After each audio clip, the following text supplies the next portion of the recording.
تمام دیکھنے اور سننے والوں کو السلام علیکم۔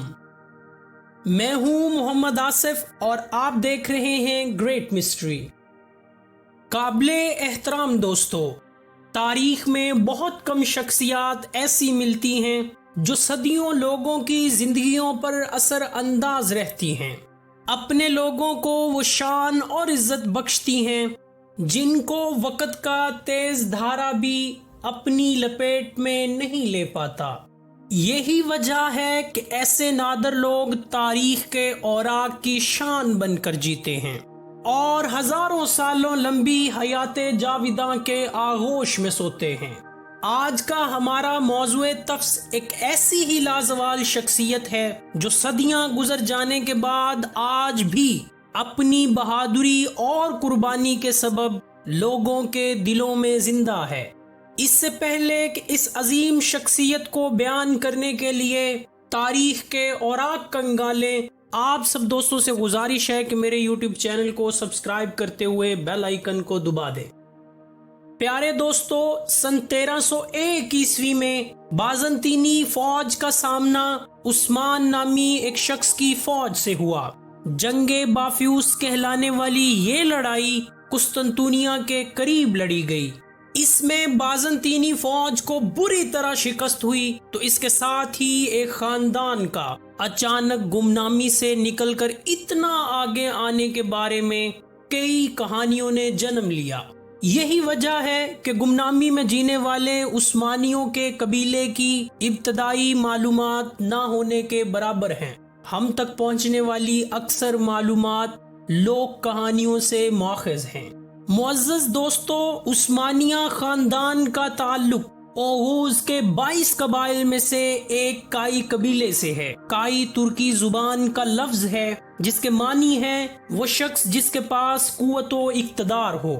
اپنے نام کے موافق کائی قبیلہ 6 صدیاں 3 براعظموں پر قوت اور طاقت کی علامت رہا۔ میرے حقیقت پسند دوستو، بعض تاریخی مؤاخذ اور مجموعہ دستاویزات عثمانیہ سے معلوم ہوتا ہے کہ یہ قبیلہ 11ویں صدی میں منگولوں کے حملے کی وجہ سے اپنے سردار کی قیادت میں وسطی ایشیا سے ہجرت کر کے اناتولیا آیا، جو اس وقت سلجوقی سلطنت کی عملداری میں تھا۔ اناتولیا پہنچ کر یہ قبیلہ مشرقی اناتولیا کے شہر اخلات میں خیمہ زن ہوا۔ اگلے سال قبیلے کے سردار کی دریا پار کرتے ہوئے موت ہو گئی تو اس کے بعد اس کا بیٹا ارطغرل قبیلے کا سردار بنا، جو سلطنت عثمانیہ کے بانی عثمان اول کا والد تھا۔ ارطغرل کا سن پیدائش 1191 عیسوی کے آس پاس کا ہے۔ ارطغرل کے والد کے بارے میں مختلف روایات ہیں۔ کچھ روایات کے مطابق ارطغرل کے والد کا نام سلمان شاہ، جبکہ کچھ روایات کے مطابق گوندوز الپ ہے۔ معزز دوستو، ارطغرل ترک زبان کا لفظ ہے جو 2 لفظوں ار اور طغرل سے مل کر بنا ہے۔ ار کے معنی آدمی، سپاہی یا ہیرو کے ہیں، جبکہ طغرل کے معنی عقاب پرندے کے ہیں جو مضبوط شکاری پرندے کے طور پر مشہور ہے۔ یوں ارطغرل کے معنی عقابی شخص، عقابی سپاہی یا شکاری ہیرو وغیرہ کے ہوں گے۔ اپنے نام کے بالکل عین ارطغرل غازی ایک بہادر، نڈر، بے خوف، عقل مند، دلیر، ایماندار اور باروب سردار تھا۔ معزز ناظرین، قبیلے کا سردار بننے کے بعد ارطغرل اپنے خاندان کے ساتھ ارزنجان چلا گیا، جہاں سلاجقہ، روم اور منگولوں کے درمیان جنگ چل رہی تھی۔ ارطغرل نے اپنی فطری ہمدردی کی بنا پر کمزور فوج کا ساتھ دینے کا ارادہ کیا، چنانچہ ارطغرل اپنے ساتھیوں سمیت مخالف فوج پر ٹوٹ پڑا۔ اس بہادری اور جانثاری سے لڑا کہ مخالف فوج شکست کھا کر بھاگ گئی۔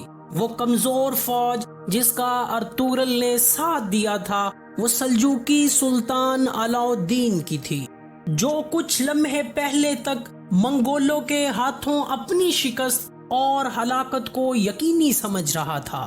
غیر متوقع مدد پر علاؤالدین ارطغرل سے بہت متاثر ہوا اور خدمت کے اعتراف میں خوش ہو کر ارطغرل اور اس کے خاندان کو انقرہ کے مقام پر علاقہ الاٹ کر دیا۔ بعض روایات کے مطابق ارطغرل کی ایک بیوی حلیمہ اسی سلجوقی سلطان علاؤالدین کی بیٹی تھی۔ وہ علاقہ جو ارطغرل کو دیا گیا وہ بازنطینی سرحد کے بالکل قریب تھا۔ رومی ہر وقت سلجوقی علاقوں پر حملہ آور ہوتے تھے، اب وہ خاموش ہو گئے بلکہ ترکوں سے ڈرنے لگے۔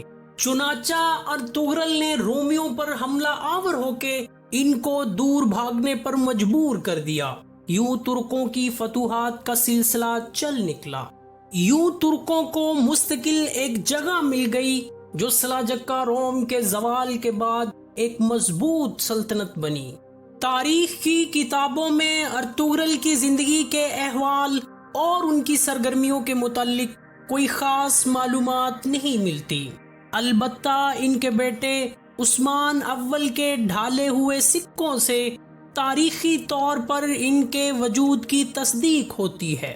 تاریخ دانوں کو ان کے حالات زندگی کے احوال کے لیے ان لوک کہانیوں پر انحصار کرنا پڑتا ہے جو ان کی وفات کے 100 سال بعد سلطنت عثمانیہ میں مقبول ہوئیں۔